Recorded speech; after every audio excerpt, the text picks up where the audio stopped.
Salut tout le monde! Konbanwa, bonsoir à tous et à toutes. J'espère que vous allez bien, que vous avez passé une bonne semaine, que vous avez fait du japonais, que la vie a été belle, que vous avez eu le beau temps. Ce soir, au programme, qu'est-ce qu'on a? Eh bien, on va se plonger dans ce livre qu'on a déjà utilisé. Donc, c'est des mangas qui illustrent des katakana go, donc des mots écrits en katakana. Les katakana go, eh bien, vous vous en doutez, ils sont issus de langues étrangères, en particulier de l'anglais, mais on a déjà vu aussi des mots issus du français. Donc, je vous invite à aller voir les autres replays, justement, sur la nouvelle chaîne de replay.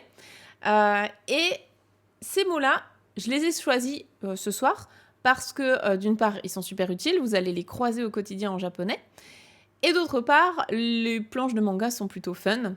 Donc là, on va déjà voir ensemble une première planche de manga qui illustre 2 katakana go. Je vais vous faire deviner, on va essayer de deviner ensemble eh bien, ce que veulent dire ces mots en katakana avant de découvrir tout ça ensemble. Alors, justement, je vais essayer de vous cacher la réponse avant de vous le montrer. Hop, voilà. On passe sur mon écran. Et donc, à droite, j'ai zoomé très très fort exprès pour vous cacher la réponse. Ici, à droite, vous avez le mot en katakana. Donc, je vous laisse le lire. C'est une bonne révision des katakana. Et justement, comme la plupart d'entre vous, vous me dites « Ah, les hiragana, ça va, mais les katakana, j'ai vraiment du mal parce que je les vois pas beaucoup au quotidien, etc. » Et bien, ce format, il est parfait pour vous puisque le but, c'est de pratiquer les katakana. Et derrière, on va lire ensemble la planche de manga. Vous allez voir, l'histoire est assez drôle. Je vais vous expliquer tout ça. On va décortiquer phrase après phrase. Donc ça s'adresse à la fois aux débutants qui veulent juste réviser leur kana, mais aussi aux personnes plus avancées, où là, on va se plonger carrément dans la lecture en japonais. Et j'en profite pour remercier Sidifen, je pense, pour ton Prime. Arigatou gozaimasu. Merci beaucoup pour le soutien à la chaîne. Et bienvenue à ceux qui nous rejoignent. Alors, est-ce que vous avez deviné ce mot? Qu'est-ce qu'il veut dire, ce mot en katakana? Est-ce que vous l'avez reconnu? On a le même mot en français. Ça vient de l'anglais ici, mais on a le même mot, exactement le même mot en français. Ouais, super, bravo! Vous l'avez trouvé. Donc, on va le lire ensemble. On révise nos katakana. C'est parti. Vous lisez avec moi. Le premier, c'est un ko. Le deuxième, un.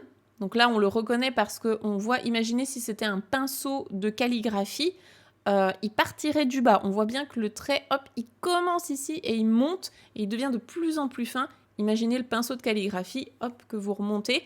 Donc il va au nord, au c'est le et pas le so. Ko, ici on a un feu avec un petit maleux qui devient peu.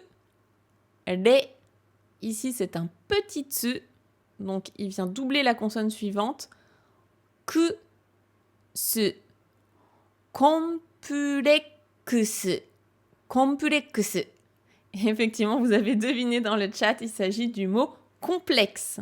Donc, un complexe, quelque chose sur lequel on complexe, sur notre physique ou autre. Donc, c'est le mot complexe qui vient à la fois de l'anglais et du français. C'est le même mot chez nous. Donc ça, ce sera un mot facile à retenir, hein, puisque c'est même pas un nouveau mot de vocabulaire pour vous. Vous le connaissez déjà. Et je vais vous faire lire le deuxième mot qu'on va voir en même temps. Donc c'est une histoire qui va nous faire bosser ces deux mots. Voilà, on s'arrête là, que je vous spoile pas plus. Le deuxième mot, c'est celui qui est écrit en bleu. Essayez de le lire avec moi. On reconnaît, il y a certains katakana qui sont les mêmes ici. C'est donc ko, re, ku. Un shi avec un petit yo, ça fait sho. Et à nouveau, le ça donne collection. Collection. Et encore une fois, c'est le même mot en anglais et en français. Donc c'est bien en plus, si vous ne connaissiez pas les mots en anglais, et ben vous les avez appris, c'est les mêmes que chez nous. Collection, effectivement, c'est une collection. Collection, donc collection en français. Et donc, on va découvrir, eh bien, justement, comment est-ce qu'on utilise ça. On va regarder, puisque, en fait, ce livre, pour ceux pour qui c'est la première fois, en fait, ce livre, c'est une encyclopédie, on va dire une sorte d'encyclopédie, illustrée avec des mangas, de mots en katakana. Donc, c'est à destination de base plutôt des jeunes japonais, ou principalement des collégiens, qui veulent élargir leur vocabulaire en japonais, et qui se retrouvent parfois face à des mots en katakana, ils se disent mais c'est quoi ce mot? Donc pour eux, c'est l'occasion d'apprendre ce que veulent dire ces mots, et pour nous, c'est génial parce qu'on découvre des mots que les Japonais utilisent au quotidien dans leur langue, mais qui sont issus de langues étrangères. Donc c'est tout bonus pour tout le monde, et surtout ça nous permet de lire des mangas un petit peu fun, donc on va découvrir ça ensemble. Alors, je vous situe juste le contexte de cette histoire. On est ici dans un lycée et c'est un peu la fête du lycée, quoi. Il y a des petits stands et tout. Voilà, c'est juste le contexte qu'il faut avoir pour comprendre l'histoire. Maintenant, on va commencer par la case en haut à droite, la bulle en haut à droite. Puisque on est dans un manga, hein, je vous rappelle, on commence en haut à droite, puis gauche, puis on descend à droite, gauche, etc. Donc là, vous voyez, on a un groupe de 3 personnes qui sont un petit peu déguisées et qui tiennent ici un panneau. Alors, je vais essayer de zoomer au max, mais après, c'est un peu pixelisé parce que sur le livre, c'est pas très gros. Je pense que les hiragana ici, vous pouvez les lire. Là, je sais pas si c'est très gros chez vous. Ici, on a des katakana, ici, on a un kanji. Je vais vous aider si vous ne le connaissez pas. Il y a Babiche qui dit, moi aussi, je me retrouve parfois devant des mots en katakana en me demandant, mais c'est quoi ça? On est tous pareils, hein. Honnêtement. Le pire truc en katakana que j'ai jamais vu au Japon, c'était dans un Pokémon Center où il y avait... ils avaient fait un événement spécial sur Evoli et toutes ses évolutions. Et ils avaient mis, mais c'était hyper long, c'était un panneau entier pour... je crois que c'était pour prendre des photos, je sais pas quoi, dans le décor. Et il y avait genre... C'était full katakana. Et donc, c'était vraiment Eevee Collection Pokémon, je sais pas quoi. Enfin, vraiment un truc super long, super long, super long. Genre photoboot, enfin, des trucs comme ça. Et vraiment, tout étant collé, hein, bien sûr, en japonais. Et là, c'était que des katakana. Je me suis dit, mais attends, mais qu'est-ce qu'ils veulent dire, quoi? Donc, ça m'a pris quelques secondes pour vraiment lire. Le lire à voix haute, ça aide. Et avoir le contexte, ça aide aussi, quoi. Alors, qu'est-ce que vous avez deviné? Alors, vous avez effectivement retrouvé le mot en katakana. Bien joué. Ici, c'est basuke. Est-ce que quelqu'un sait ce que c'est basket en japonais? C'est un mot en katakana. Ça vient de l'anglais, mais c'est le même mot en français pour le coup. C'est juste que nous, on rajoute une syllabe encore derrière. Et petit indice, le kanji qu'il y a derrière, il se prononce B et il veut dire le club. Ici, c'est un club. Donc, c'est le panneau d'un club en particulier. Ouais, c'est le club de basket. Effectivement, c'est le sport, hein, le basketball. Donc, basket-bu, c'est le club de basket. Et le club de basket, ici, qu'est-ce qu'il propose? Eh bien, ouais, vous avez deviné, ce sont des takoyaki. Takoyaki. Donc, les takoyaki, je suppose que tout le monde en a déjà entendu parler, peut-être même mangé, je ne sais pas. Les takoyaki, hein, ce sont des boulettes de poulpe. C'est une spécialité culinaire, notamment d'Osaka. Bon, bref, c'est juste pour l'explication de ces mots. Donc ici, on est sur une fête du lycée où chaque club va proposer son activité, tout ça, hein, comme je pense que vous l'avez déjà vu dans des mangas. Donc le club de basket, il propose des takoyaki. Là, on a donc 3 membres du club de basket. Et ici, on a une petite phrase en hiragana. Et donc ça, c'est intéressant, justement, j'aime bien vous montrer d'autres styles d'écriture, d'autres polices d'écriture en japonais, parce qu'on est très habitué, et c'est normal, à avoir une police d'écriture bien droite, bien lisible, que ce soit sur Internet, dans des livres, sur des applications ou autres. Hein, c'est bien sûr écriture classique, mais c'est intéressant de se confronter aussi à une écriture manuscrite, parce que parfois les kanas ou les kanji n'ont pas exactement la même tête. Donc là, qu'est-ce que la personne, elle dit? Essayez de le lire avec moi. On a ta, be, te, i, ki, na. Et là, on a un petit trait, c'est un allongement. Donc, un allongement, je vous rappelle, un allongement classique en hiragana, on ne pourrait pas mettre un petit trait. Mais là, on est en train de citer des paroles, c'est un manga, on peut le faire. Et puis, quand l'allongement, comme ça, il part en petite vaguelette, c'est pour montrer que la voix, elle fait ah, comme ça, il y a des modulations. Donc, tabete ikina quelque chose comme ça. C'est ça. Donc, tabete, c'est le verbe taberu. Hein. Iki, c'est le verbe iku. Et tabete ikina, c'est vraiment venez en manger. C'est une forme un petit peu ici pour inciter. Et puis, donc là, c'est le club de basket. Et donc là, on a un personnage justement qui remarque ce qui se passe au club de basket. Et donc, qu'est-ce que va dire ce personnage? C'est là où ça commence à nous intéresser, puisqu'on va avoir notre premier mot qui arrive. Le premier personnage, il dit, essayez de le lire avec moi et de repérer des kanji si jamais vous en connaissez. Sasaki sensei te chisakute kawaii desu yo ne. Alors là, je pense que vous pouvez globalement comprendre, même si vous n'avez pas toute la subtilité de la grammaire. Je pense vraiment que vous êtes capable de comprendre globalement le vocab, hein, ce que la personne dit. Donc, Sasaki sensei te chisakute kawaii desu yo ne. Je vous remets l'image à droite pour comparer avec ce qu'il raconte. Hein. Sasaki sensei, donc la professeure Sasaki, c'est son nom de famille. Sasaki sensei te, quand on a un petit tsu suivi d'un T, on en parle dans la formation GLPT 4, mais c'est pour citer quelque chose ou quelqu'un. Donc là, Sasaki sensei, chisakute kawaii desu yo ne. Ça, je pense que vous pouvez comprendre. Est-ce que quelqu'un peut nous traduire ça? Qu'est-ce qu'on dit sur Sasaki sensei? Elle est qualifiée de 2 choses. Elle est qualifiée de quoi et quoi? C'est ça. Chisakute, on reconnaît l'adjectif chisai, petit. La forme en kute, c'est pour enchaîner l'adjectif avec autre chose. Et le deuxième adjectif, c'est kawaii. Donc elle est mignonne, elle est adorable. Des, être. Yo, pour insister sur ses propos. Ne, n'est-ce pas. Donc il y a 2 particules à la fin. Yo et ne. Donc, Sasaki sensei, elle est petite et mignonne, hein, n'est-ce pas?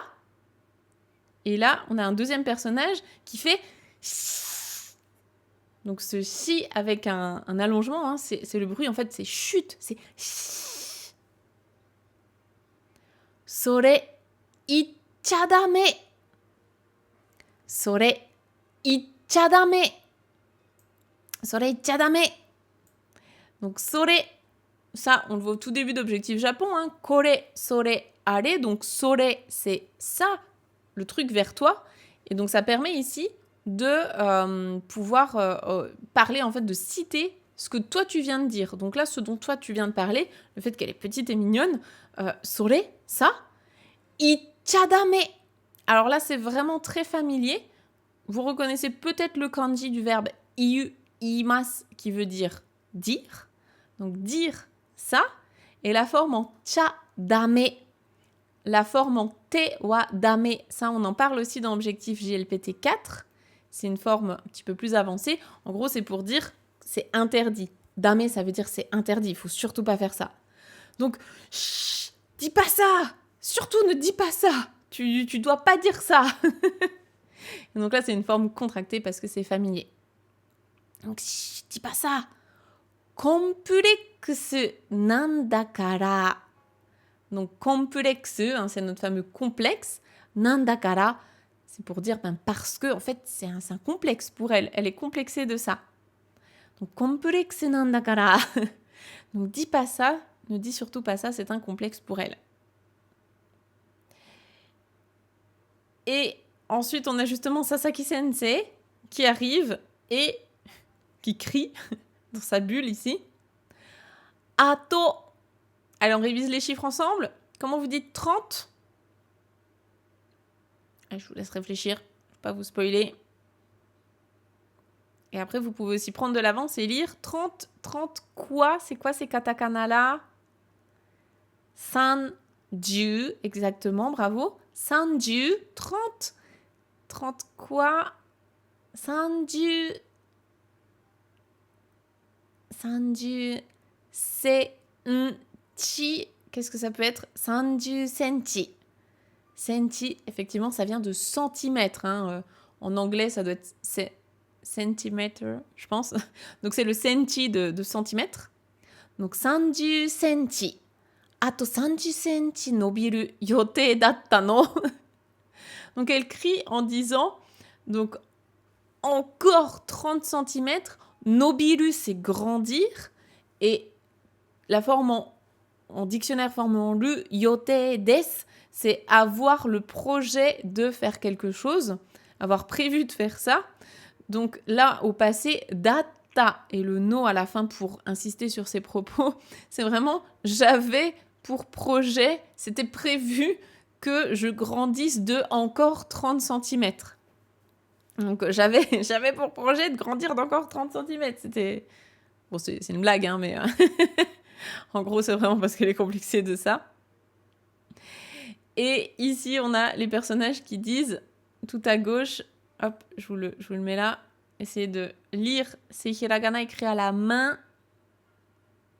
C'est, personne elle dit, Kiko ete ta, avec un allongement.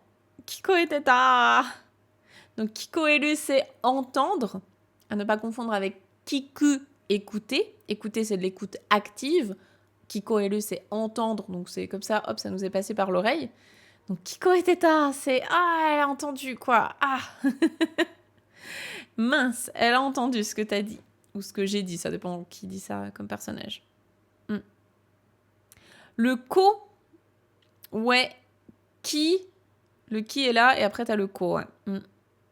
Mais c'est pour ça que c'est intéressant de se confronter aussi avec des écritures manuscrites. Comme ça, on change un petit peu de... On s'habitue moins à voir toujours tel ou tel kana écrit pareil. Comme ici, vous voyez, hein, le qui, il est bien coupé en deux parce qu'il est écrit à la main, et c'est comme ça qu'on l'écrit en général à la main. Mais quand il est attaché, je crois qu'on a... Ah ben si, le ki de Sasaki. Là, le ki, il est bien attaché. Comme le sa, il est bien attaché. Donc c'est la différence entre les écritures manuscrites et les écritures d'imprimerie, en fait.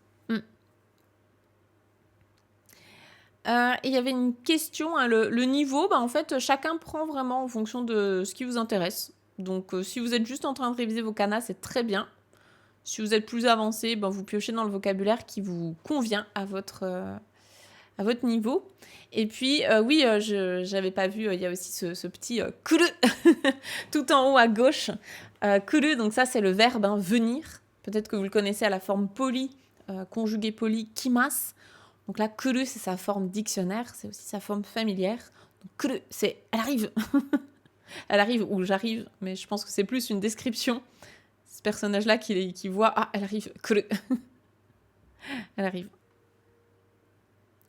Voilà, donc déjà pour ces deux premières bulles, il y avait plein de choses à raconter. Encore une fois, vous ne prenez que ce qui vous intéresse à votre niveau. Dans le chat, vous avez tous des niveaux différents. Peut-être que pour ceux qui nous regarderont en replay plus tard, vous aurez encore d'autres niveaux différents. On a autant des grands débutants que des élèves qui ont le N5, N4, N3 ici. Donc c'est très bien, il en faut pour tous les goûts. Et pensez aussi à votre vous du futur.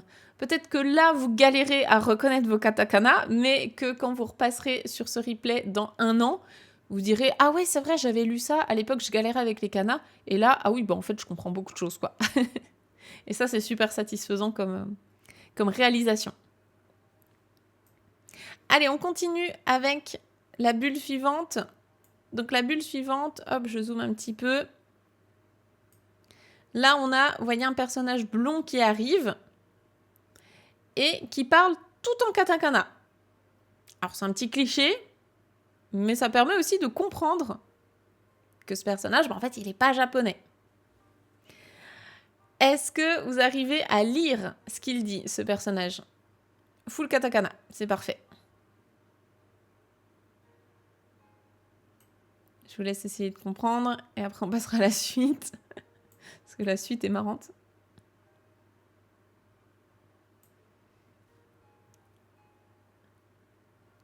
Alors je bois un petit coup pendant que vous me décrivez la bulle.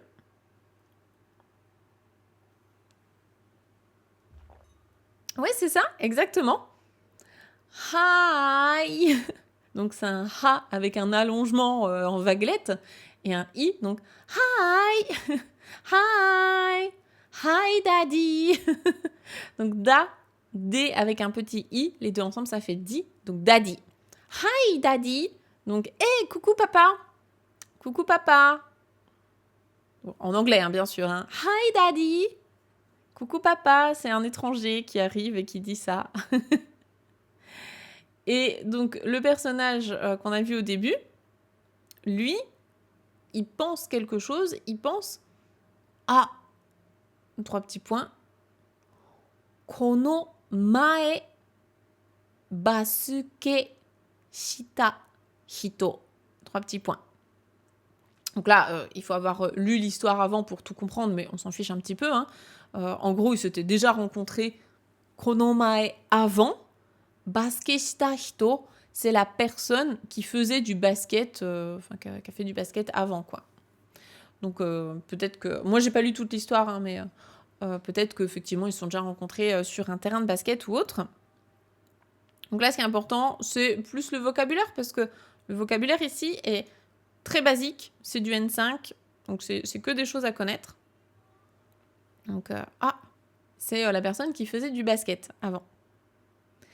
Et donc, on a notre fameux étranger qui arrive et qui dit « Allez ?»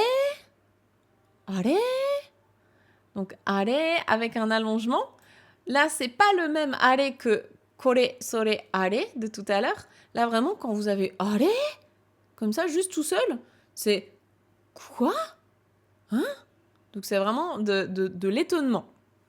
Donc, allez, konomae no. Donc, konomae, hein, c'est avant ça. Hein, donc, il y a peut-être quelques jours ou il y a quelques semaines, on ne sait pas. Donc, konomae, avant ça. Souka. Ah oui, c'est ça. Souka. Akatsuki koukou datta nda. Akatsuki koukou datta nda. Donc, souka. Ah oui, c'est vrai. Akatsuki koukou, donc le lycée Akatsuki. Koukou, c'est le lycée. Hein. Pour les kanji, d'ailleurs, ça, vous les apprenez dans Objectif Japon. Donc ça, c'est élevé. Et ça, c'est l'école. Donc l'école élevée, c'est le lycée, en opposition à la petite école et à l'école du milieu. Le lycée, c'est celle du dessus. Donc koukou, datta, c'est deshita à la forme familière. Nda, la forme en ndes, ça, on en parle dans la formation GLPT 4, c'est pour insister aussi sur ses propos, sur ses explications. Donc, ah oui, c'est vrai, t'étais du lycée Akatsuki. Donc peut-être qu'ils se sont rencontrés sur un terrain de basket, ils ont joué ensemble, et puis il lui avait dit ah oui, je suis dans le lycée Akatsuki. Et il vient de s'en rappeler en fait. Ah oui, c'est vrai, t'étais dans le lycée Akatsuki. Donc on se doute que le lycée là où on est en ce moment, c'est Akatsuki. Et donc on a le japonais en question, qu'est-ce qu'il dit? Il dit hisashiburi. Donc il hésite un peu. Hisashiburi. Est-ce que quelqu'un connaît cette expression qui est hyper utile en japonais? Hisashiburi. Qu'est-ce que ça veut dire? Et la forme en datanda, je vais réexpliquer un petit coup si je suis allée trop vite dessus. Donc, datta, c'est deshita, c'est des au passé. Hein. Ici, forme familière. Datta, forme neutre si tu préfères. Et la forme en ndes, C'est ce qu'on rajoute derrière une forme neutre pour insister sur ses propos. Si c'est trop élevé comme niveau pour toi, pour le moment, tu peux le mettre de côté. C'est plutôt classé N4 en général. Ouais, c'est ça, ça fait longtemps. Hisashiburi. Hisashiburi, c'est ce qu'on se dit quand... Ah, ça fait un bail, ça fait longtemps. Hisashiburi. Donc, effectivement, ils se sont croisés il y a quelques temps sur un terrain de basket. Et on en arrive à ce fameux personnage qui vous intrigue. Ce monsieur chauve avec des oreilles de lapin. Pas de lapin, de chat. Avec son beau tablier aussi. Et donc là, c'est lui le daddy, en fait, le papa en question. Et donc lui, qu'est-ce qu'il dit? Full katakana à nouveau, je vous laisse essayer de lire. Là, on a un prénom. C'est le prénom du jeune homme, justement. Comment il s'appelle? Il s'appelle... Tomu. Il s'appelle Tomu. Tomu-san. Exactement, c'est Tomu. En plus, on en a plein des Tom dans les élèves. Donc, si vous appelez Tom, eh bien, voilà votre prénom en katakana. Tomu. Tomu. Et là, on a un autre prénom. Et ça, c'est rigolo parce que c'est un prénom qui est à la fois japonais, mais on a le même en français. Petit indice, c'est le prénom d'un célèbre YouTuber. Exactement. Lui. Lui. Donc Louis en français et lui en japonais. Lui to shiriai deshita ka? Tom, lui to shiriai deshita ka? Donc lui, donc c'est lui en fait, lui il s'appelle Louis. Lui to shiriai. Shiriai, c'est une connaissance, donc une connaissance dans notre entourage, c'est pas un ami, mais c'est une connaissance, c'est quelqu'un qu'on connaît. Shiriai deshita, c'était, donc tu étais, ka, question, petit point d'interrogation, deshita ka? il lui pose la question, donc, ah, Tom, en fait, tu connaissais Louis? C'est ça? Tu connaissais Louis, en fait? Et salut Hayato, très envie de progresser en japonais. Bah écoute, bienvenue, je pense que tu es au bon endroit pour progresser en japonais. Adapte tout ça à ton niveau actuel, bien sûr. Tu ne prends que ce dont tu as besoin. Donc on peut continuer avec, hop, la bulle suivante. Et donc on arrive ici. C'est à nouveau Tom, donc le fils qui parle. Chotto ne. Chotto ne. Chotto. Chotto de base ça veut dire un petit peu. Et ne, c'est une particule pour dire n'est-ce pas, hein? Donc chotto ne. Ici, on va voir comment on peut le traduire parce que souvent chotto, on va jamais le traduire par un peu, ou en tout cas, à part quand on parle de quantité, mais sinon, chotto, il est utilisé dans plein d'autres cas de figure en japonais. On va voir en fait, est-ce que c'est la réponse juste à shiriai, donc est-ce que c'est chotto ne, est-ce que c'est on se connaît juste un petit peu, on va juste lire ensemble la phrase suivante pour voir. Sore yori daddy sono kakko niau jan. Donc effectivement, je pense que chotto ne, c'était pour la réponse à shiriai. Parce que des fois, chotto, ça peut vouloir dire autre chose. Là, effectivement, dans cette continuité, chotto ne, c'est ouais, on se connaît un petit peu en fait. On se connaît un petit peu, hein. Sore yori, sore, donc encore une fois, kore, sore, are. Donc sore, donc par rapport à ce dont tu me parles, là, le fait qu'on se connaisse avec Louis. Yori, c'est la particule pour dire par rapport à ça. Donc plus que par rapport à ça. Sore yori, c'est une petite expression, vous pouvez la prendre en un bloc pour dire non mais sinon, en dehors de ça, enfin, ce qu'on se dit c'est bien, mais moi je voudrais te dire un truc peut-être plus important ou autre. Daddy, donc papa. Sono kakko, effectivement, kakko, c'est la tenue, l'apparence. Donc cette apparence-là, cette tenue-là, avec tes oreilles de chat et ton tablier rose, niau, niaeu, c'est bien aller à quelqu'un. C'est un verbe, niaimasu, niaeu. Et jan, jan, ici, c'est vraiment très familier. Hein, en gros, ça te va super bien, quoi. Ça te va trop bien. Niaeu jan. Donc, ça te va trop bien. Donc là, cette tenue-là, papa, ça te va trop bien. Et ici, en petit écrit à la main, on a neko. Et le kanji, c'est le kanji des oreilles mimi. Donc neko le chat, mimi les oreilles. Neko mimi, en fait, ça veut dire oreille de chat en japonais, tout simplement. Neko mimi. Donc ouais, t'as des oreilles de chat. Et on a le père, qu'est-ce qu'il répond? Il répond kashite agemasen yo. Kashite, kasu, prêter. Et la forme en te agemas, agemas qui veut dire donner, c'est le fait d'offrir ça. Hein, je te l'offre, enfin en gros, je te ferai le plaisir de te le prêter. Mais là, la forme, elle est au négatif. Masen, kashite agemasen yo. Donc, je vais pas te le prêter, hein. Je te ferai pas ce plaisir-là de te le prêter. Et je regarde, il y avait des questions peut-être que j'ai loupées. Pourquoi il n'utilise pas le san après lui? On ne connaît pas forcément son rapport. Je crois que dans l'histoire, lui, il est prof. Je crois qu'il est prof de sport dans le lycée. Peut-être qu'il est très proche de Louis. Et je ne sais pas si j'ai loupé autre chose. Je crois pas. C'est ça, je vais pas te le prêter.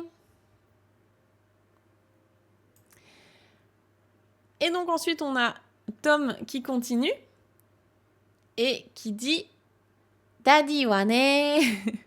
Donc, en ce qui concerne papa, hein, Neko-chan gutsu o collection shiteru n da yo. Donc, il explique à Louis que Neko-chan, Neko, donc le chat, peut-être que vous allez vous poser la question de pourquoi il écrit en katakana. Neko, typiquement, c'est un mot qu'on peut écrire en hiragana, en katakana, en kanji. Les trois sont OK. Donc là, Neko, c'est peut-être pour insister un peu plus. Neko-chan, donc les petits chats, en fait. Hein, je pense qu'en français, on pourrait dire, je sais pas, les chats, enfin pas les chatons, non, les minets, peut-être. Les petits chats, les miaou.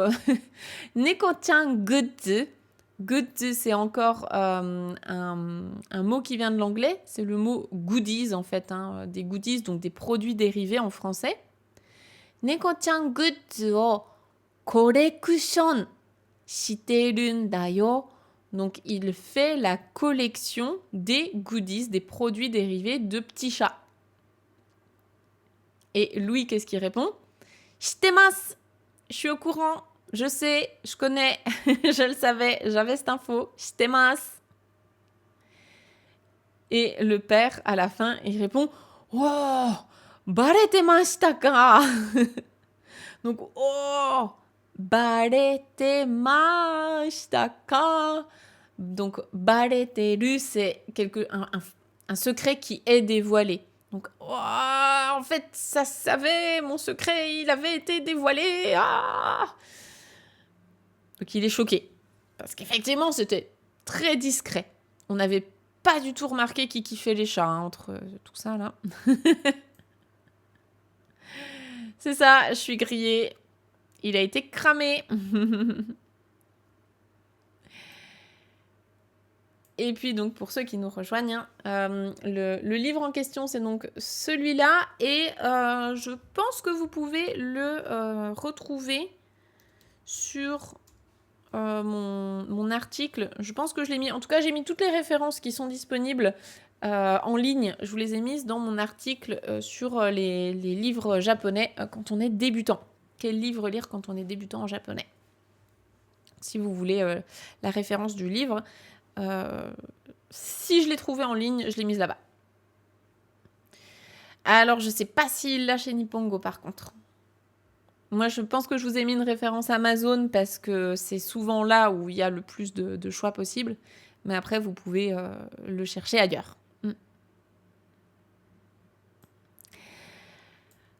Ok, eh bien écoutez, on va donc enchaîner avec les petites explications. Là, maintenant qu'on a lu ensemble la planche de manga, donc déjà, j'espère que ça vous a fait rire. Et surtout, on va lire ensemble les explications la plus au format dictionnaire, en fait, encyclopédie. Et ça, c'est super intéressant parce que ça vous habitue à lire des définitions directement en japonais. Ça peut faire peur quand on est grand débutant. Donc, ce que j'appelle un grand débutant, c'est en dessous d'un JLPT5. C'est pas forcément des choses que je vous recommande tout de suite parce qu'il vous manque vraiment de la grammaire et du vocabulaire pour pouvoir en profiter. Par contre, quand vous êtes dans le N4 et surtout quand vous avez un N4 qui est validé, ça y est, vous avez ce niveau-là, c'est acquis, et que vous êtes en route vers le N3, là, oui, vous immergez à fond dans le japonais, allez chercher des descriptions, des définitions de mots directement en japonais, c'est intéressant. Donc, on va lire la définition, je vais y arriver, de complexe. Imi, donc imi c'est la signification. Imi, ça c'est un mot important. Vous n'êtes pas du tout obligé de retenir les kanji, mais au moins retenir la prononciation. Donc imi la signification. Jibun jishin ni tsuite yokunai inshou o motteiru koto. On a plusieurs mots-clés. On a jibun. Jibun qui est un mot intéressant quand on est même débutant. Jibun, c'est soi-même. Jibun jishin ni tsuite. C'est un peu une répétition, mais en gros, c'est vraiment soi-même, vis-à-vis de soi-même. Donc, quelque chose ni tsuite, c'est au sujet de quelque chose, au sujet de soi-même. Yokunai. Yokunai, c'est la version négative de i. I, c'est l'adjectif pour dire bien. Yokunai, c'est pas bien, du coup. C'est la version négative de l'adjectif i. Yokunai insho. Insho, c'est une impression. Donc une impression négative, une impression qui n'est pas bonne. O motteiru koto. Donc un complexe, c'est le fait de motteiru, c'est d'avoir, littéralement c'est porter, transporter, mais c'est avoir. C'est le fait d'avoir une impression pas bonne vis-à-vis de nous-mêmes. Donc un complexe, c'est ça, c'est quand il y a quelque chose en nous qu'on n'aime pas. C'est un truc qui nous donne une mauvaise impression. Tsukai dokoro. Point d'application, comment est-ce qu'on utilise ce mot dans la vie de tous les jours? Jibun no tansho da to omotteiru koto o setsumei suru toki ni. Alors là, on a du vocabulaire un peu plus avancé. Vous n'êtes pas du tout obligé de retenir ça. On retrouve jibun qui veut dire soi-même. Jibun no tansho. Tansho. Alors ça, c'est rigolo si vous connaissez les kanji. Ils sont N4, donc dans la formation GLPT4, vous les voyez, ceux-là. Le premier, c'est mijikai, qui veut dire court. Le deuxième, c'est tokoro, qui veut dire un endroit. Et les deux ensemble, tansho, ça veut dire un point faible. Un point faible, un défaut, en fait, quelque chose qui n'est pas en notre faveur. Donc un endroit qui est un peu court chez nous, quoi. Donc, jibun no tansho, nos propres défauts, da to omotteiru koto, donc le fait de penser que ça, c'est un défaut qu'on a, o setsumei suru toki ni, lorsqu'on donne des explications. Setsumei suru, c'est expliquer quelque chose, donner des explications. Donc, un complexe, c'est... vous pouvez utiliser ce mot-là lorsque vous expliquez que vous pensez que ça, c'est un défaut chez vous. Donc, mon complexe, c'est Et donc, exemple d'utilisation. Watashi. Ici, on a, des guillemets, donc c'est des crochets, mais c'est comme des guillemets en français. Donc, quelqu'un qui dit Watashi 背が高いことがコンプレックスなんだ. Alors, je vous rappelle qu'on est au Japon. Culture, mentalité japonaise. Watashi, donc moi, je. Se ga takai. Le fait d'être grand. Donc, se ga takai, c'est avoir littéralement une hauteur élevée. Donc, que ma stature soit élevée, que je sois grande, en fait. Hein. Se ga takai koto ga komplexu nanda. Donc, le fait que je sois grande, ça me complexe. C'est très probablement une fille qui dit ça. Parce que c'est vrai qu'en Occident, c'est plutôt l'inverse. En général, les gens qui sont grands, on voit ça comme étant plutôt de la beauté. Une femme qui serait grande, ça peut être beau. Enfin, moi, je m'en fiche, hein, j'ai pas d'avis là-dessus, mais c'est dans la mentalité. Je pense qu'en Occident, on se dit que c'est plutôt beau. Au Japon, une fille qui est très grande, effectivement, elle va complexer parce qu'elle n'est pas dans la norme. Hein. C'est toujours cette histoire de norme, bien sûr. Et donc, on a une autre personne qui dit « Watashi wa gyaku ni se ga hikui koto ga komplexu da yo ». Et donc, moi, en ce qui me concerne, gyaku ni à l'inverse, en opposition à ça, à l'inverse, se ga hikui koto, le fait que je sois petite, ga komplexu da yo, moi, ça me complexe. Donc, il y a une personne qui est complexée parce qu'elle est grande et l'autre qui est complexée parce qu'elle est petite. On va jamais s'en sortir.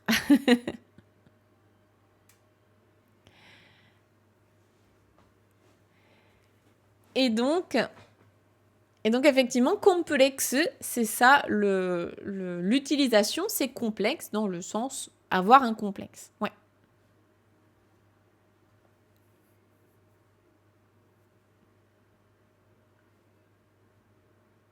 C'est ça. Et donc, la forme en tokini, ouais, c'est ça. Ça, on la voit à la fin de la formation, objectif Japon. C'est demander pour le GLPT5 cette notion, hein, toki, donc quand je fais Donc, lorsque je fais setsume suru, lorsque je fais une explication, lorsque j'explique quelque chose à quelqu'un. Et donc, maintenant, il nous reste à lire la définition de collection, une collection. Collection, donc, imi, la signification, c'est jibun no konomi no mono o atsumeru koto. Alors là, il y a des choses intéressantes. Jibun, encore une fois, soi-même. Jibun no konomi. Konomi. Ça, c'est un mot, une manière d'utiliser ce kanji que vous connaissez. Je suis quasiment sûre que tout le monde connaît. Les okonomiyaki. Ça vous dit quelque chose, les okonomiyaki? Ça va me donner faim.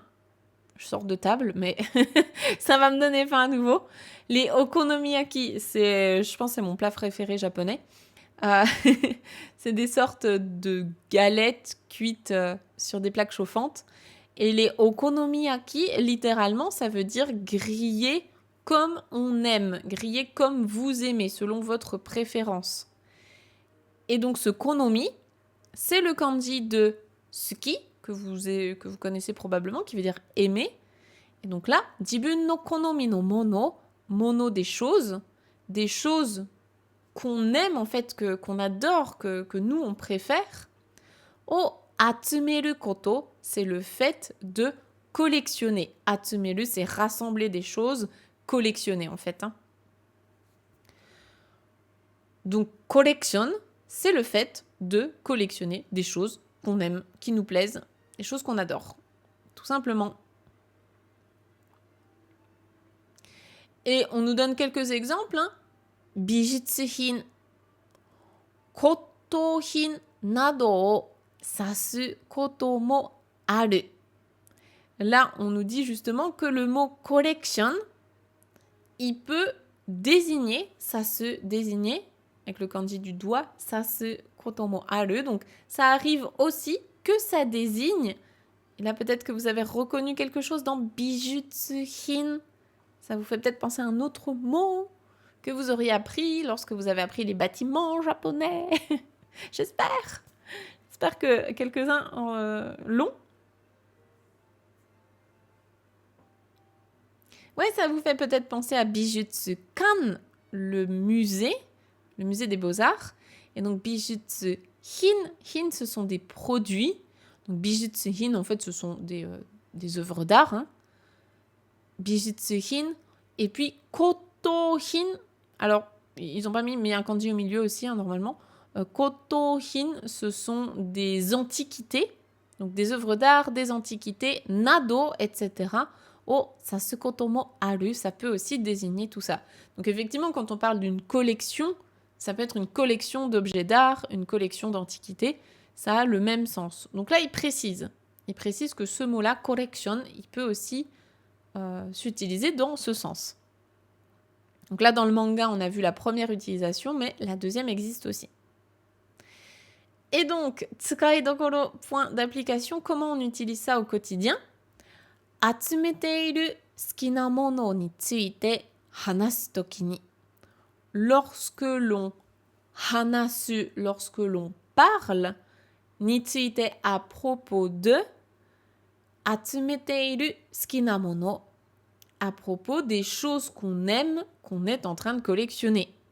Tout simplement, le mot collectionne, vous l'utilisez lorsque vous parlez au sujet de trucs que vous aimez et que vous êtes en train de collectionner, tout simplement. D'ailleurs, je serais très curieuse de savoir si parmi vous, il y a des gens qui collectionnent des choses. Vous pourriez d'ailleurs me faire peut-être la phrase dans le chat. Watashi no collection wa...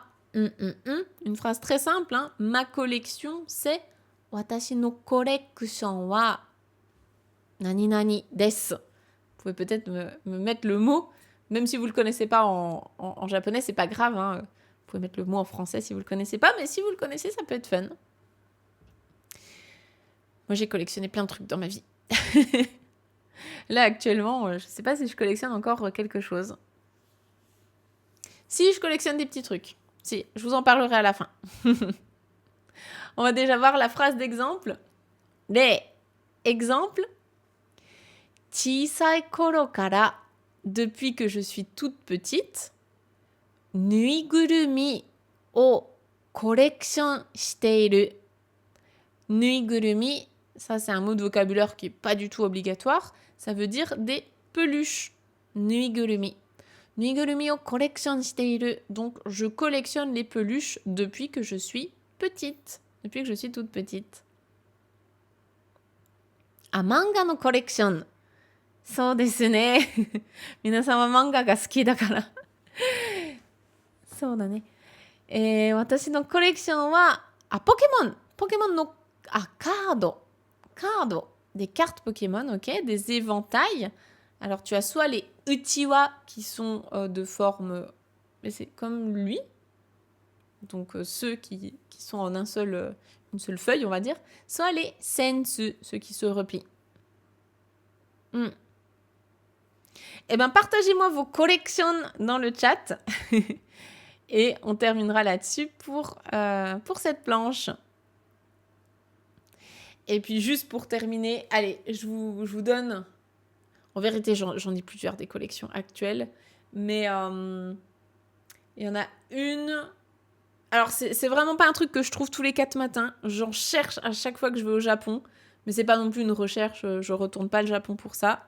Je me dis, si j'en croise une, tant mieux. C'est Jigoku Dayu no Ukiyo-e. Ukiyo-e, ce sont des estampes, donc des estampes japonaises. Et Jigoku Dayu, ça se traduit en français par la courtisane des enfers. C'est un personnage on va dire du folklore bouddhiste japonais. C'est le personnage que j'ai tatoué dans mon dos. Et donc, je collectionne les estampes de la courtisane des enfers. J'en ai, entre guillemets, que 3, je crois. Je sais même plus. J'en ai 2 ou 3, mais parce que ça court pas les rues. Et je vais pas non plus y mettre des milliers, des milliers des cents dedans. Mais j'en ai quelques-unes, et donc ça, je cherche. Je cherche quand je suis au Japon, j'aime bien chercher ça. Mais voilà, j'en ai pas beaucoup, mais je collectionne ça. Ah, magnetto, des magnettes, ouais. Et arcade et cabinetto. Oh, des bornes d'arcade. Waouh, Haori, trop bien. Trop cool. Et puis oui, bah, c'est prévu qu'un jour, peut-être, on fera peut-être soit un stream, soit un atelier, soit une vidéo consacrée à la Jikoku Dayu, mais j'ai beaucoup trop à vous dire. Je peux pas vous en parler en 5 minutes. C'est trop important pour moi. Voilà en tout cas pour cette première planche. Hop, je vais revenir vers vous pour débriefer ça. Alors déjà, quel mot est-ce que vous avez retenu? Peut-être déjà au moins complexe et collection. Vous pouvez me partager tout ça. Et j'espère que cette lecture vous a plu.